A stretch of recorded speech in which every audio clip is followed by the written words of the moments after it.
Before I came to Islam, my life was really kind of focused on drink, drugs, having fun. The whole kind of purpose of life was just to have fun and have a laugh. And it's just a way of kind of making your life bearable until you die. I tended to kind of be in a kind of heavy metal crowd, hanging around a lot of people with similar interests, which weren't always the best company to keep. My first experience of seeing Muslims was the 9/11 attacks. I remember I was quite young at the time and I wasn't completely aware of what was going on. In fact, I ran to one of my friends after seeing the news report and I told him that the tourists had declared war in America because I'd never heard of terrorists before. As the war was unfolding and I was seeing more and more about the war in Afghanistan, I started understanding that these people were Muslims and that the Muslims were doing these horrible atrocities across the world. So from that kind of media bombardment, I started getting a strong hatred for Muslims. So much, in fact, I tried to join the army 3 times with the goal of wanting to go over there and kill as many of these people as I could, to do my bit for the country and to make it a bit safer for my family. I thought they were kind of the big evil of the world. I started hearing a bit more about Islam. It was the last time I was applying for the army. I came across this radio station. It was at a time when I was listening to conspiracy theory radio and things like this. And it was a radio station from the American government called Terror Talk. And it was talking about the life of the Prophet ﷺ. It just didn't sound right to me that people would follow him from all these evil things they were saying about him. So I started to question what Muslims believed at that time. I was on a spiritual search anyway.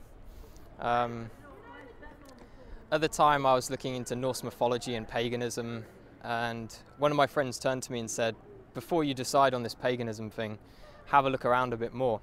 So I came across kind of Muslims on the internet. I think one of the first people I saw on the internet was Baba Ali. And he broke the stereotype of Muslims for me. I was surprised that there was this guy who was funny and he was very laid back. He wasn't with a big beard shouting, you know, kill the kafir and, you know, all this kind of stuff. And then I eventually picked up the Quran from my college. When I had it, I actually thought I was picking up like a terrorist handbook, and I was a bit worried that MI5 were going to come after me as soon as they saw me take it out of the library. But as soon as I started reading the book, it hit me immediately. And I couldn't stop reading it. It sank deep into my heart.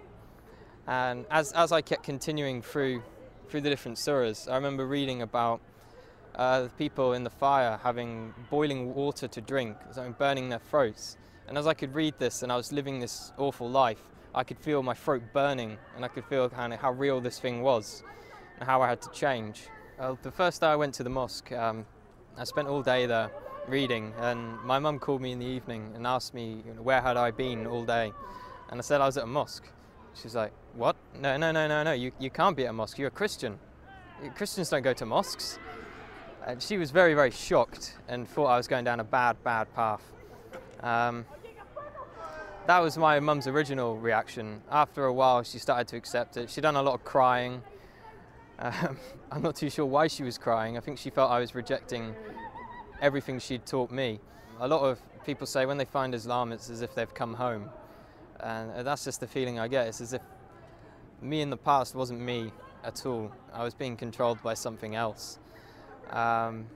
Only good things have happened since I've become Muslim. My life is sorted out and I've never had so much going on in my life at one time. If I was going to give advice to someone else who is thinking about Islam, I'd definitely tell them to come to the mosque and speak to a man of knowledge, not search the internet for the answers. There are some good things on the internet, but when you don't know anything about Islam, you can't judge what is right and what is wrong. So it's much better to speak to someone, spend time with the Muslims. I spent many weeks in their company, and you get an understanding of who they are and what kind of quality of people they are. Don't be afraid of what your family think. I've had many people, and myself as well, was worried about what my parents would think. And at the end of the day, Islam is for you, it's for you. You can just hope the best for your parents will come afterwards.